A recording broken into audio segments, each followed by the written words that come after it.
and a little bit about the nuts and bolts of the procedure. So I have no relationships with industry to disclose relevant to the content of the CME activity, although I do perform colonoscopies. So some of the objectives that we will talk about today is the learner will gain an appreciation for quality measures introduced in colonoscopy. The learner will be able to provide education regarding colon preps in specific populations requiring alternative preps. And the learner will also acquire knowledge of new and novel techniques that we are introducing into the field of colonoscopy. So if we look at colonoscopy as a technique for detection of polyps, neoplasia, and other assorted diseases, what we see is that it was introduced around 1969 with the fibroscope. And initially the term that was used for this device was called coloscopy. However, this eventually changed or developed into the term colonoscopy, which is used.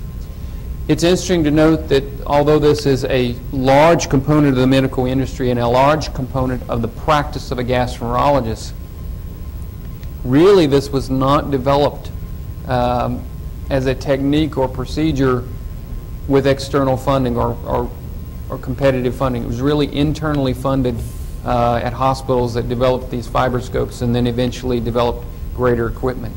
It was in a few months of the diagnostic colonoscopic technique was introduced that they began doing snare polypectomies, and from there we've evolved to video endoscopy in the 1980s, which is essentially the platform that we use now for colonoscopy. So if we look at indications for colonoscopy, yes, they're listed here. These are the ones that have just been published in gastrointestinal endoscopy. I don't intend for you to memorize this list or read this list because I've simplified it here. And so the indications that we currently use from a quality standpoint for colonoscopy are things such as abnormal GI tract imaging, either from an X-ray or CT scan, gastrointestinal bleeding. We use colonoscopy for colorectal cancer screening and surveillance. We also use it in the surveillance of individuals who have inflammatory bowel disease, specifically ulcerative colitis and Crohn's colitis, looking for neoplasia, which occurs after a prolonged period of time of having the actual disease. We can also use it in the investigation of diarrheas if there is an unknown cause or etiology is not identified. And we can also use it for therapeutic maneuvers, such as a decompression of the colon if there is a overview syndrome or a volvulus that has occurred, particularly in the sigmoid region. We use the colonoscope as a tool to decompress the colon.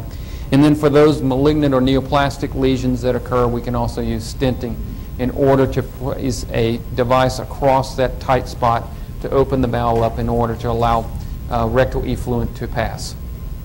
Now, recently published also are these quality indicators for colonoscopy.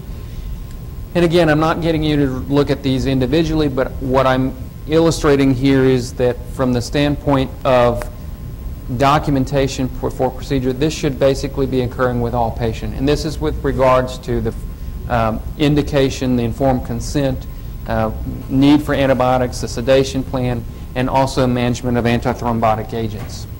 Recently, we also introduced that during quality measures regarding intraprocedural aspects, that we should provide photo documentation. Although this is not an absolute requirement, it's a general good practice to provide photo documentation, and also that we are monitoring the patients appropriately while they're receiving the procedure. And if we use a reversible agent, which is rarely used, that is documented appropriately.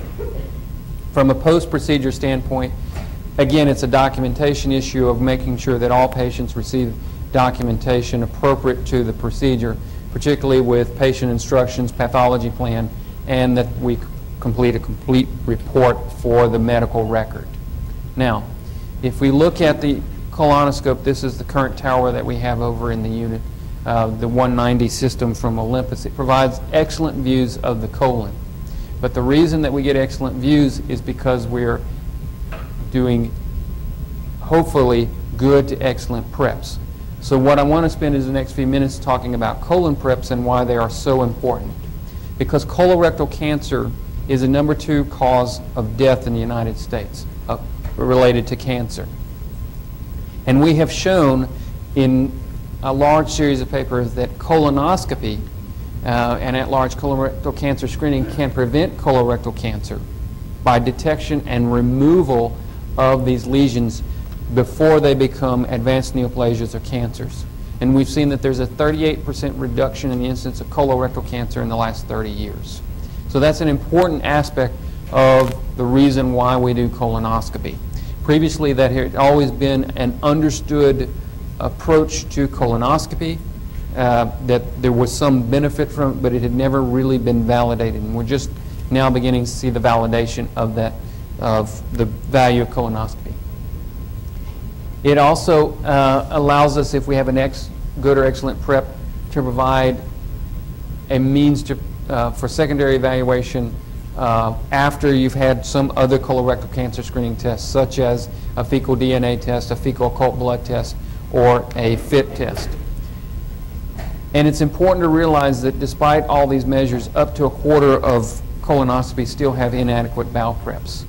So the reasons why people have poor bowel preps is because there's problems, either compliance with the preparation that they've been given or prescribed.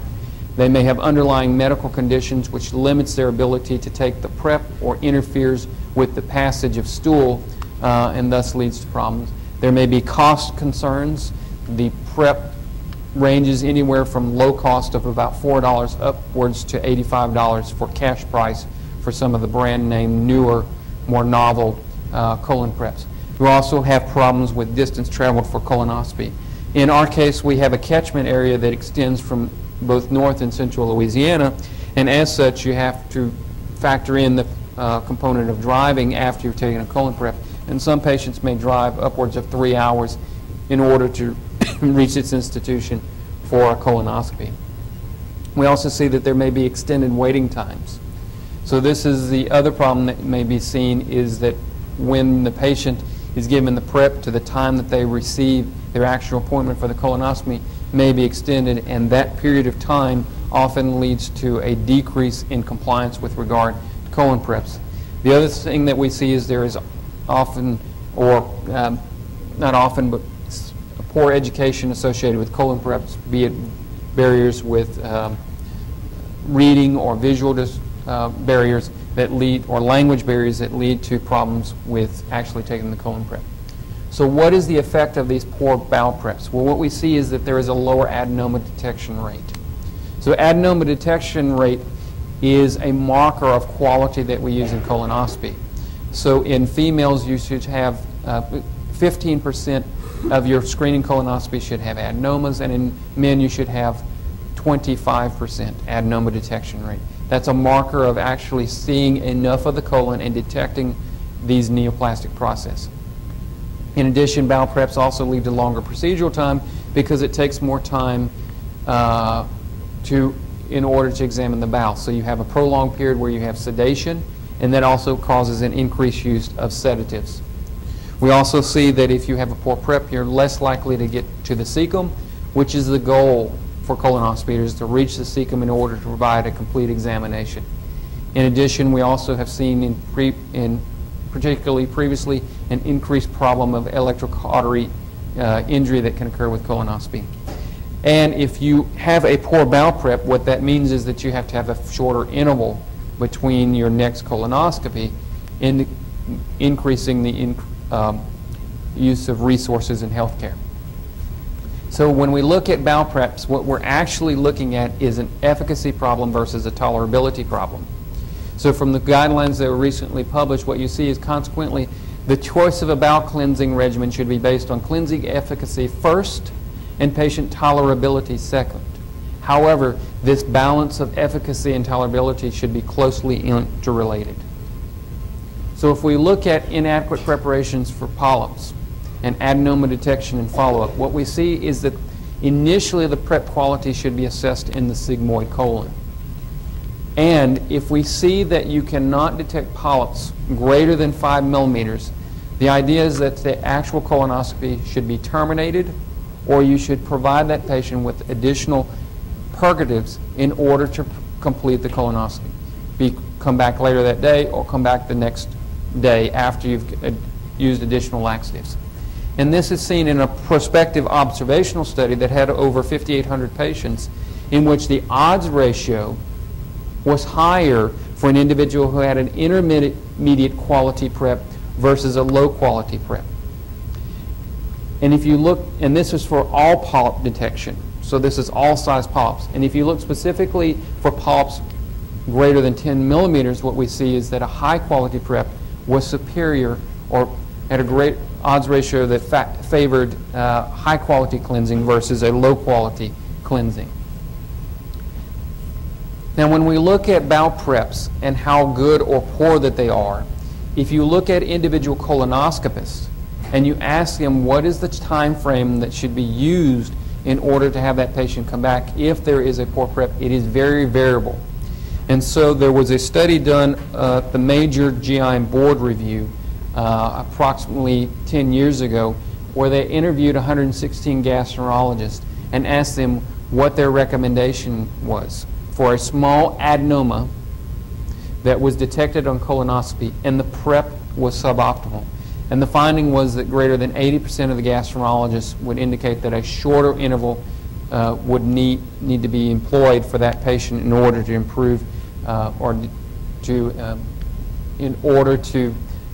provide optimal care for that patient. I actually participated in the survey when it was given a couple of years afterwards, and I have not seen my results from the survey that we participated in when I took this actual board review course.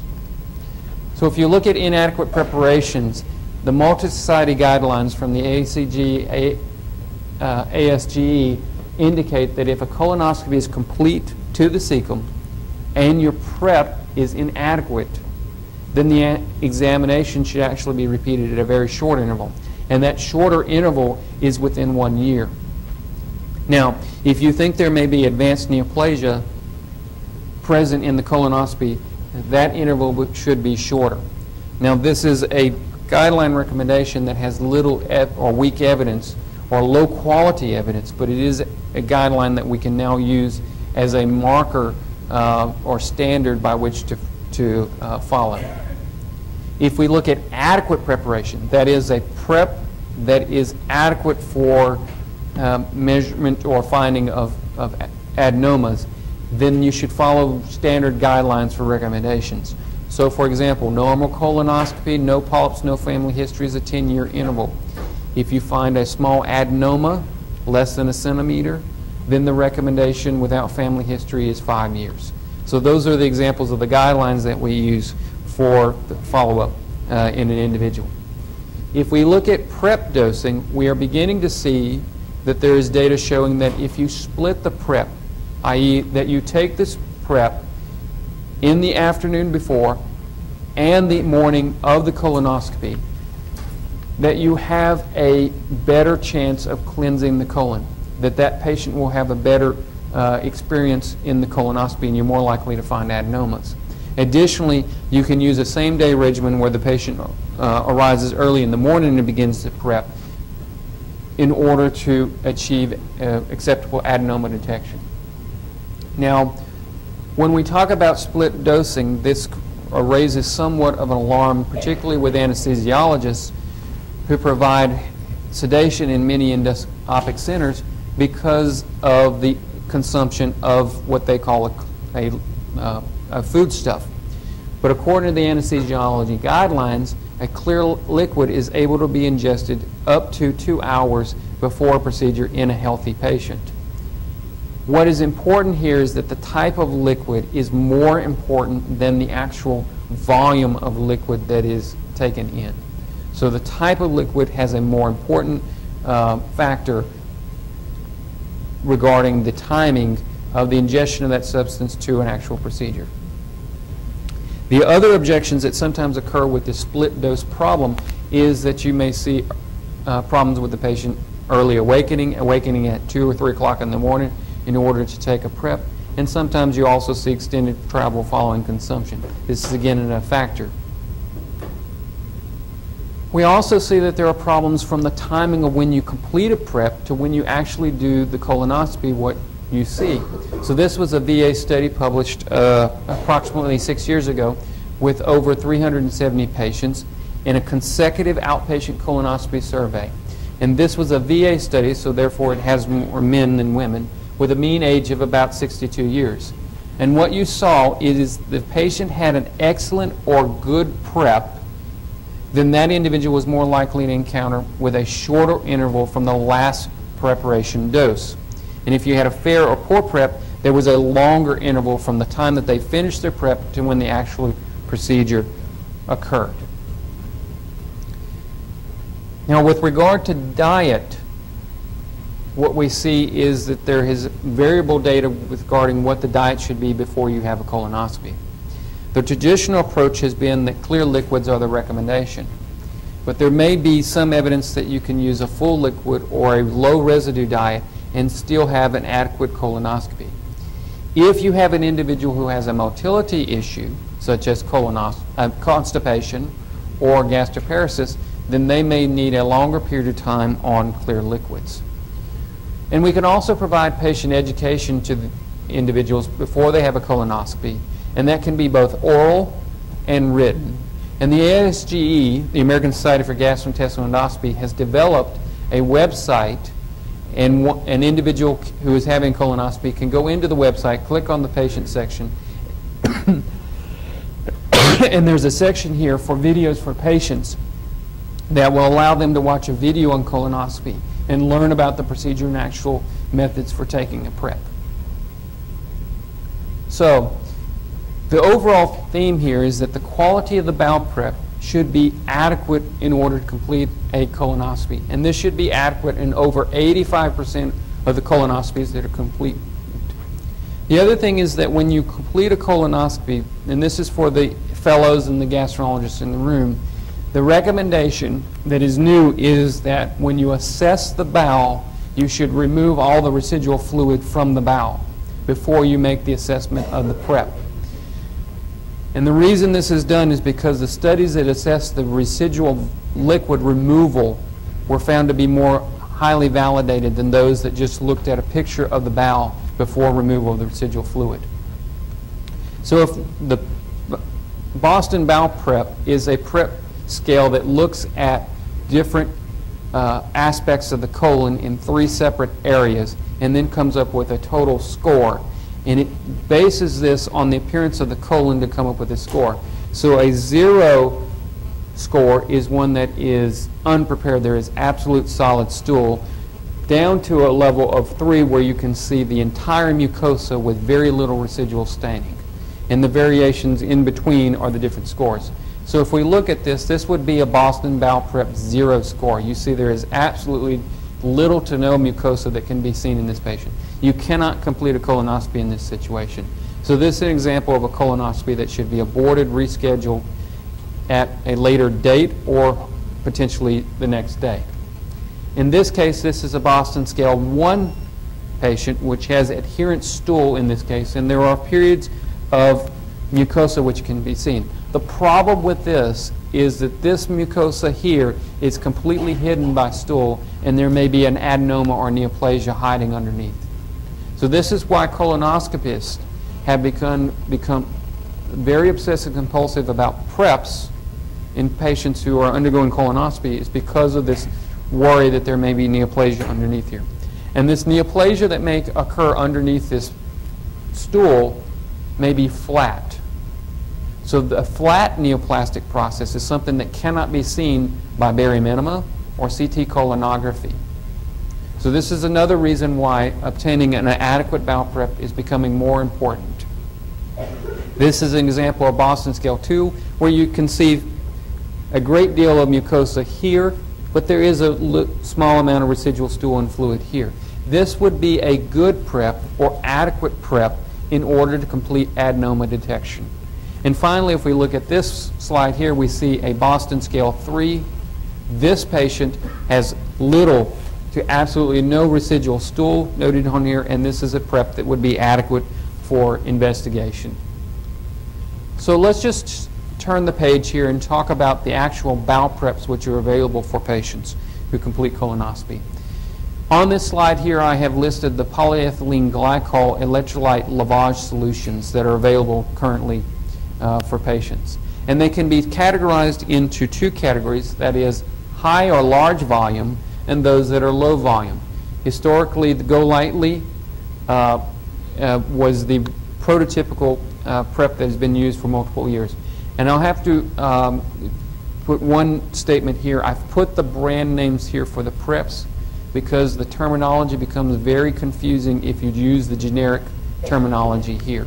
So I've put the brand name next to the description because when you're talking about this, it becomes a little cumbersome from a vocabulary standpoint.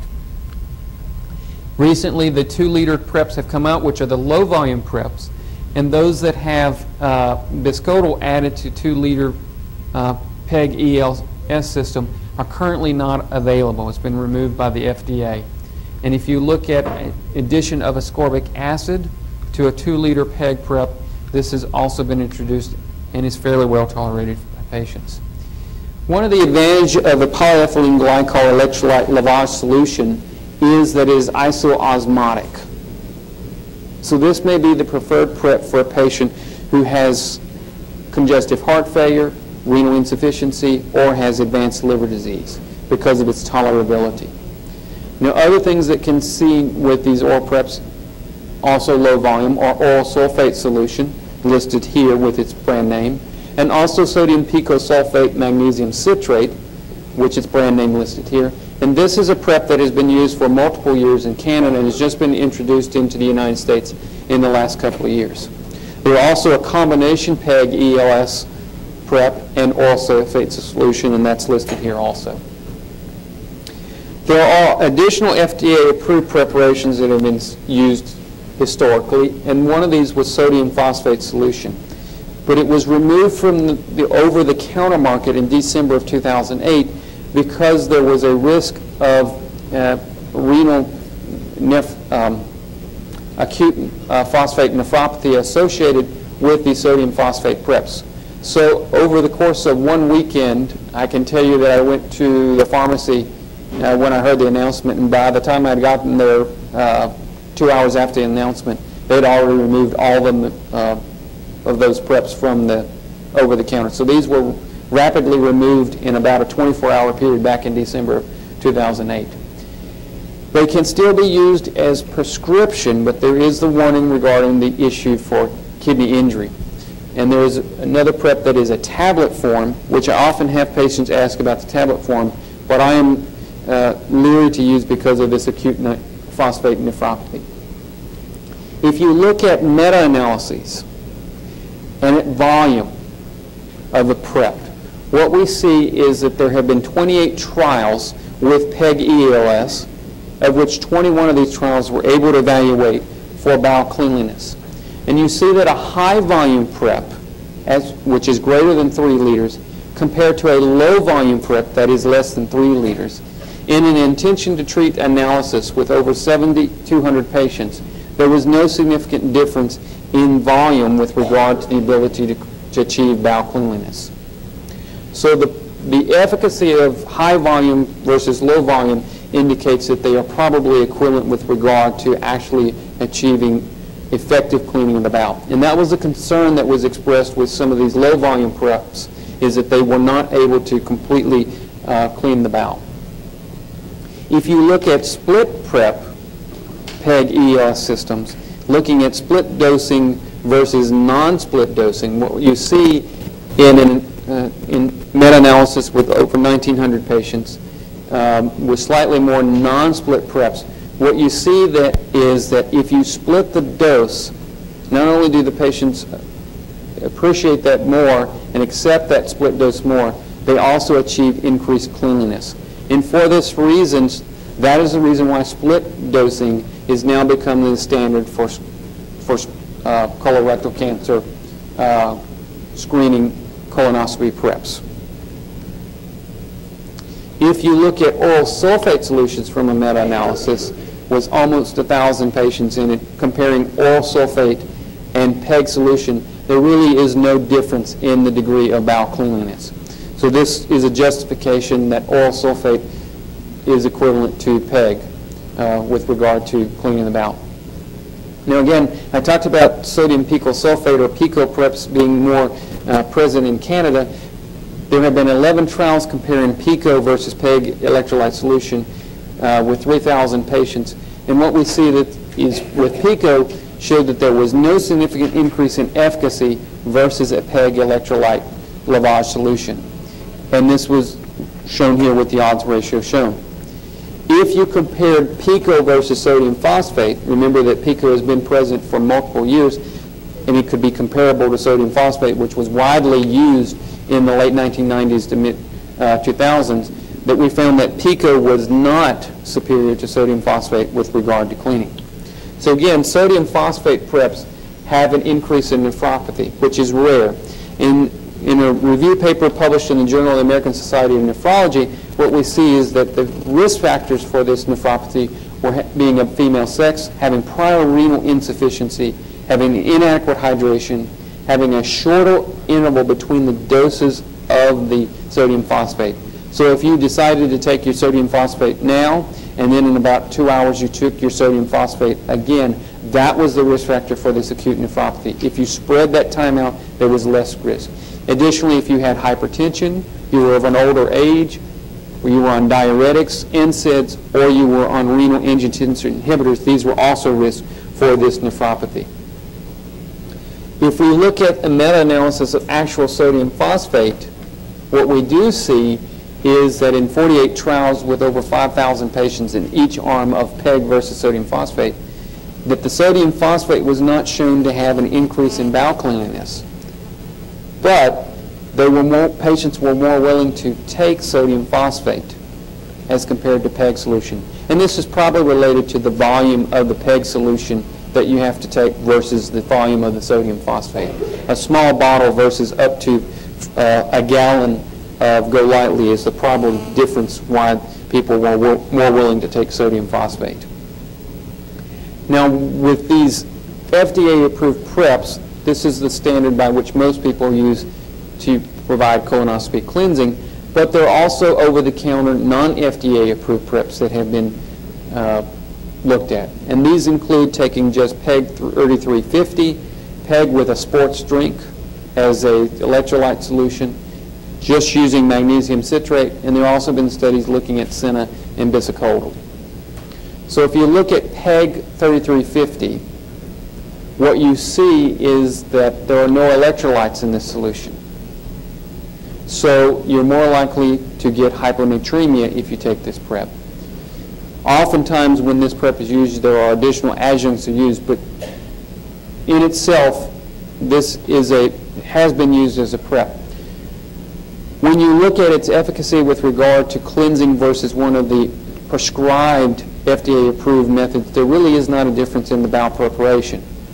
But we do see that these individuals are more likely to tolerate this powder PEG 3350 than compared to 4 liters of PEG. And everybody knows what I'm talking about when I say PEG 3350? Miralax. Miralax. So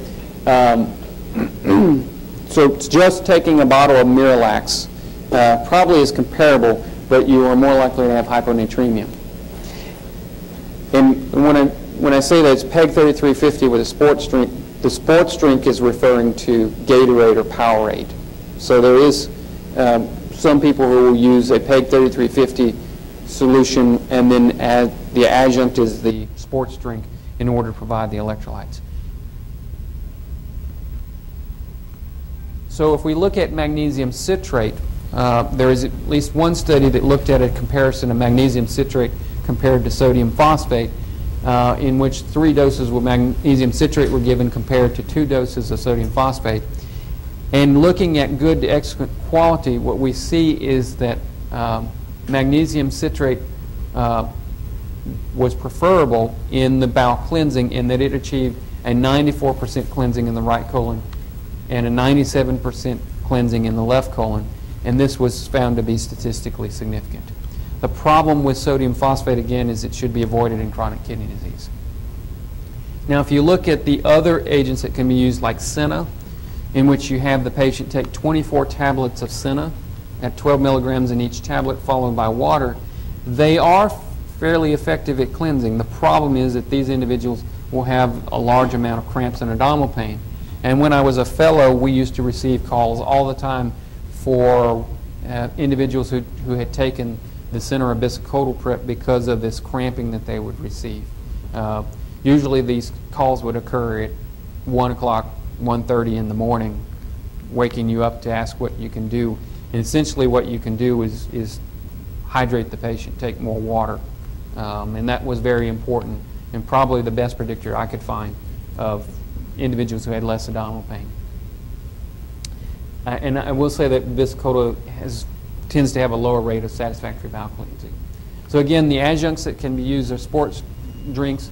You can add some methicone to the PrEP in order to reduce the number of bubbles and thus reduce gas and bloating.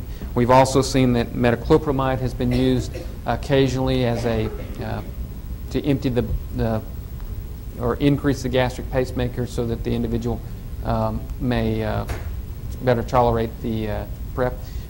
When I was a fellow at one of the hospitals, everybody got issued a gallon of GLYCOL-ELS and one metoclopramide tablet with their PrEP.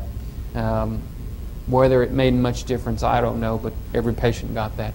And then there are a few case reports of using olive oil as an adjunct and menthol lozenges, I can't say that word, in order to help with adherence. If I transition now to talk about specific populations that may have problems with bowel preps, one of the problems that we see is that the elderly sometimes will have problems. And a retrospective study looked at over 50,000 patients who were over 60 years old. What we see is that there were no difference in serious adverse events, whether it was nausea, vomiting, abdominal pain in these patients, comparing a PEG electrolyte lavage solution versus a PICO solution or the PICOSULFATE. What is important is that there was an overall adverse event rate of 28 patients per 1,000 in this total study of these elderly patients. So you may see more adverse events in association with just taking a PrEP versus the type of PrEP that was doing. In children and adolescents, usually you see that they will be able to take the PrEP without difficulty. I've excluded talking about infants because I don't take care of infants. In IBD patients, one of the things that we need to be aware about in taking a PrEP is that if you give one sodium phosphate, this can induce a superficial mucosal change which may mimic an IBD pattern from a mucosal standpoint. But once you take biopsies, usually the pathologist can determine the difference in that histology. Again, though, because of the risk associated with sodium phosphate, that should be avoided in patients with IBD. Now, if we look at individuals who are constipated or are on opioids, the recommendation in this case is probably to add additional bowel purgatives, whether it be take an additional bottle of magnesium citrate, bisacodyl tablets, or other type of purgatives in order to provide bowel cleansing. They may need to be, again, on clear liquid diet for an extended period of time in order to achieve an adequate preparation. If we look at individuals who have spinal cord injury, we don't have much guidance here with regard to bowel prep, but I probably would require additional bowel purgatives. And generally, in pregnant patients, colonoscopy should be avoided. If you consider an endoscopic procedure in these patients, they should probably have a flexible sigmoidoscopy and should receive tap water or saline enemas in order to provide bowel cleansing for these patients, because PEG electrolyte lavage solution and sodium phosphate are considered category C medications in these individuals. For bariatric patients, again, this is a slide for the fellows who are in the room, that you should use a low volume PrEP in these patients. So identifying these patients is critical before you send them off for a colonoscopy. These patients, particularly who have had restrictive procedures, should also avoid high sugar drinks, because that will potentially lead to a dumping syndrome and cause problems for the patients. They should also have a diet which is liquid associated with their bowel prep, and this is critically important. They shouldn't receive a low residual volume diet during their procedure. So other things that can have been looked at once the bowel prep has been done, which is failed, are such things as large volume enemas, multiple enemas either done in the pre-procedure area in the endoscopy unit before the patient undergoes the procedure. There have also been a few case reports of through-the-scope enema where the endoscopist inserted the colonoscope into the colon and then subsequently lavaged the colon in order to improve the bowel prep.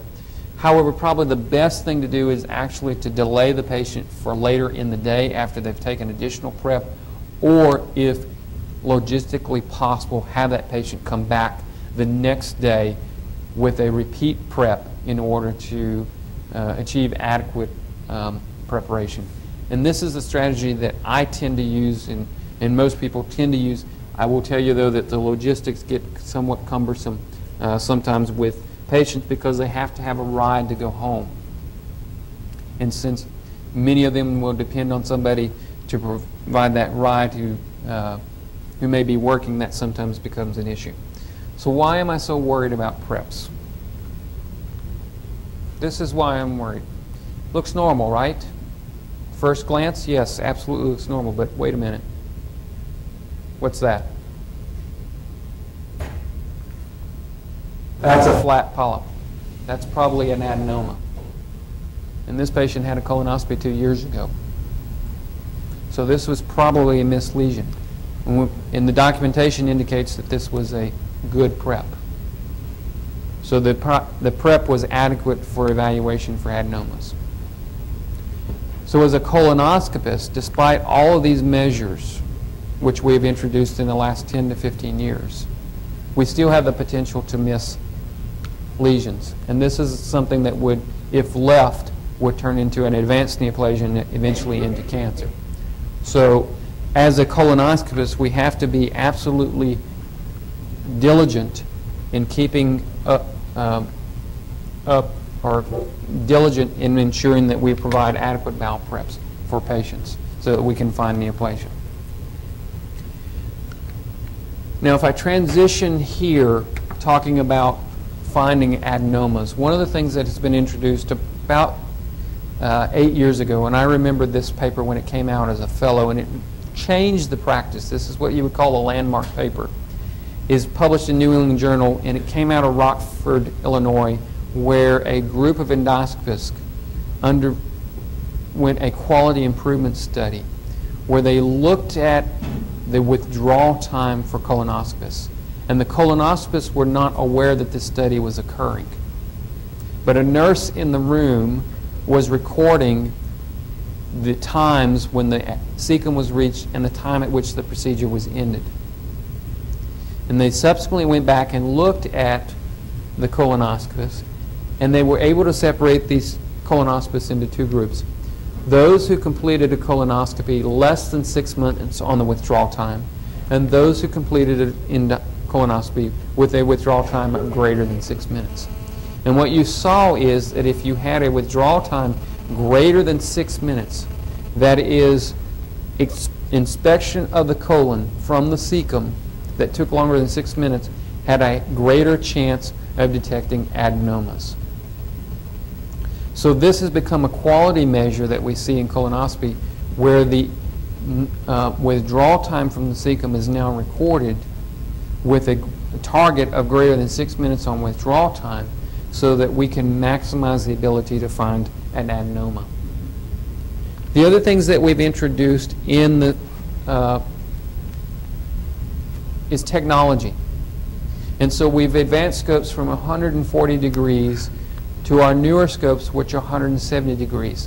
And so this is an illustration of the difference in view from the same distance of a cartoon. And you can see here there is slightly more detail on the periphery with regard to this cartoon. But if you look at our ability to detect polyps, there really isn't a difference in the polyp detection between old colonoscopy equipment and the newer, more advanced high-definition endoscopic equipment. So the variable here is actually the colonoscopist and their ability to detect polyps. And so when you're learning colonoscopy, it's very important to become a good polyp detector,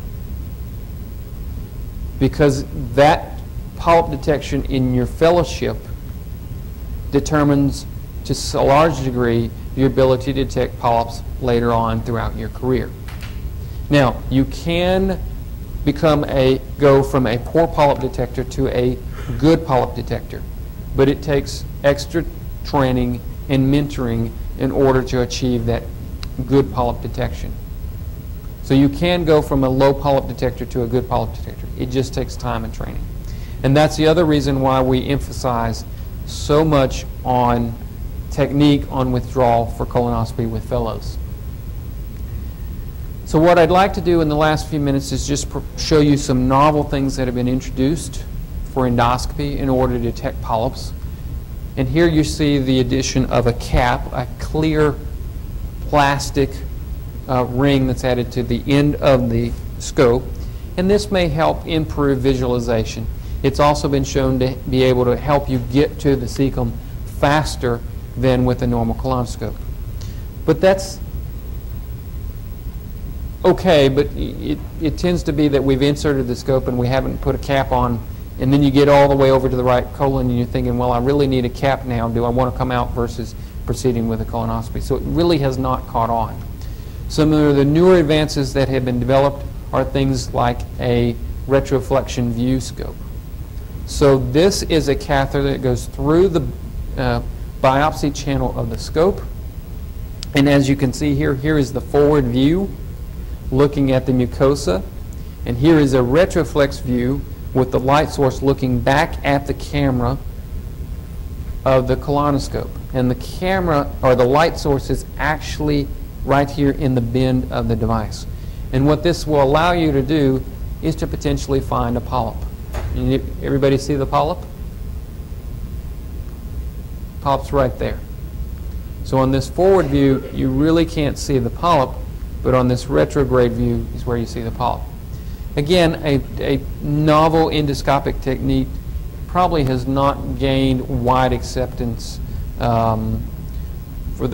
because of a little bit of logistics of using this and the yield for finding polyps. Other things that have been included are some novel plastic devices or overtubes which have been introduced into colonoscopy. And for here, I'm going to show just a video of what some of these things look like.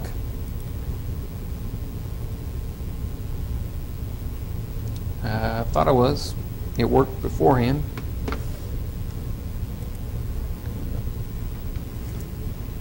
So this is an example of an overtube assisted colonoscopy. And you see that these plastic fronds help to stabilize the colon. Whether this is validated is still up in an issue because there are no prospective trials. But it helps to anchor the bowel so that you're able to look for polyps better.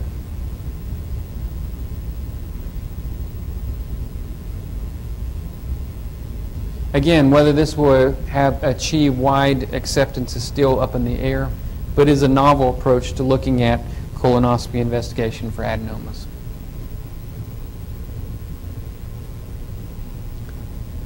In the sigmoid colon is an area which is more narrow and sometimes provides some difficulty in removing polyps in patients because of positioning issues. And it's thought that these little fronds or plastic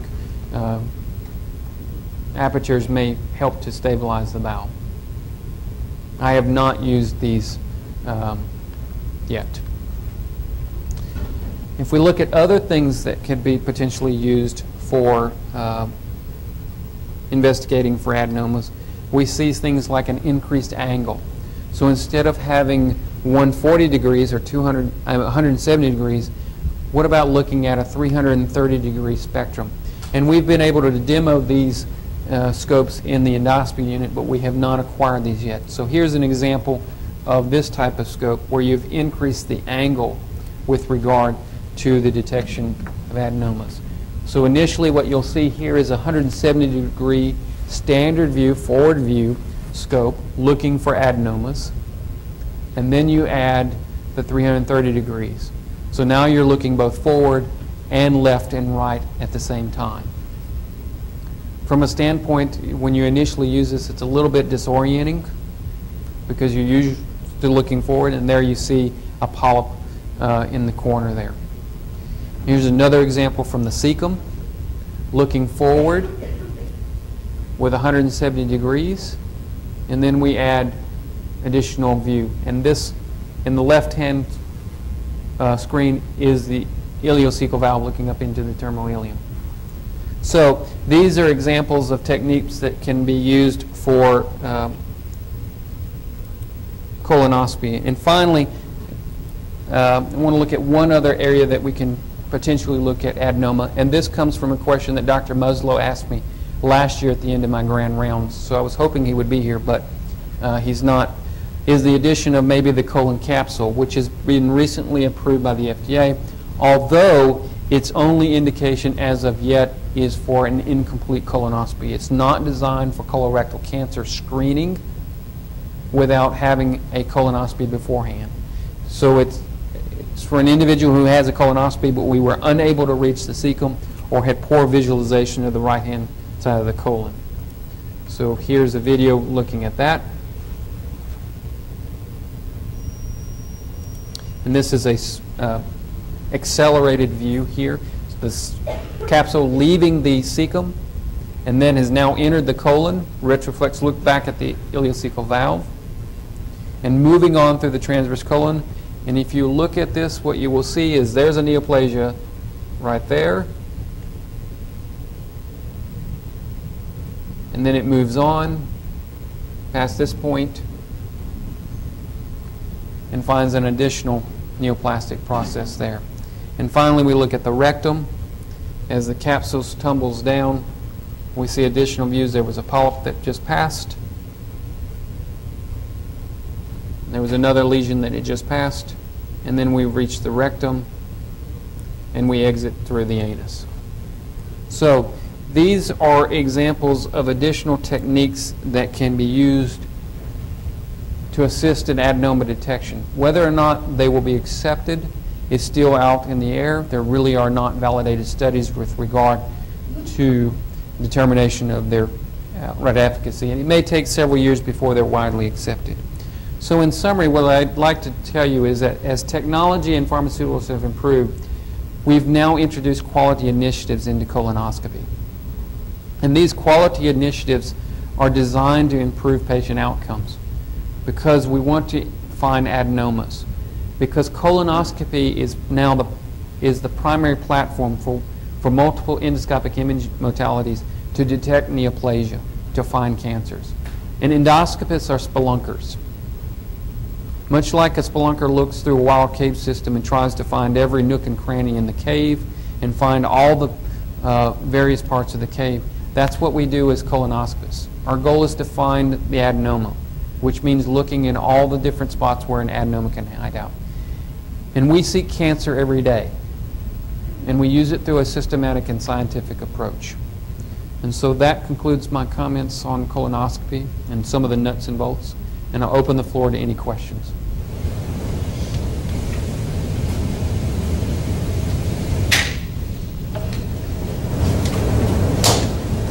Yes?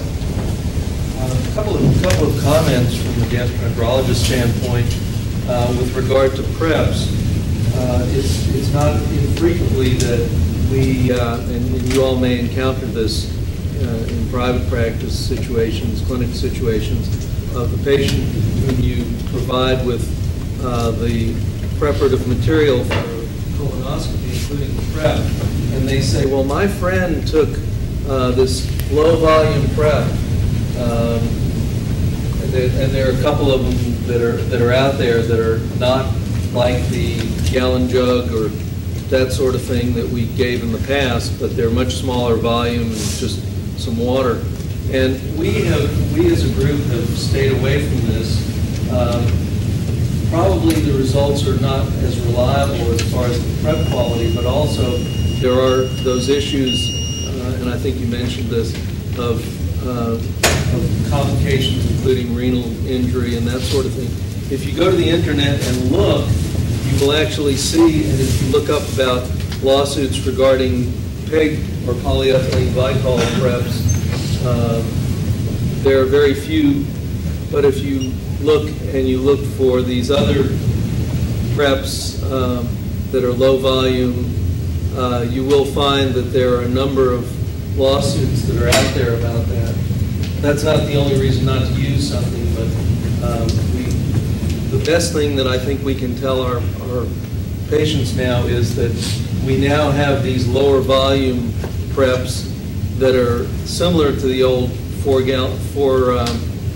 quarts or a gallon of GLYCOL-ELS, but are approximately half the volume of PREP. So it makes it a lot easier. It's the PREP that doesn't taste good. If they have to drink some water, that's not such a big deal. So that's one thought. The other thing is regarding that very important study from New England Journal that Dr. Morris talked about, in which it was realized that the time for withdrawal examination phase, and that's when we do most of our exam during withdrawal, that is really very, very important. And the thing that I relate to our fellows, and I would encourage all of you to use this in whatever area of practice that you're in, is apply this rule. What would you want for yourself or your loved one as far as an exam? And if you can justify in your mind that under 6 minutes is appropriate for your loved one, and you think that that's a satisfactory exam, you may then want to buck what scientific data shows. I wouldn't recommend that, but I say don't use just a 6-minute rule. Do the exam in whatever realm as you would want it done for your loved one. Thank you for an excellent presentation.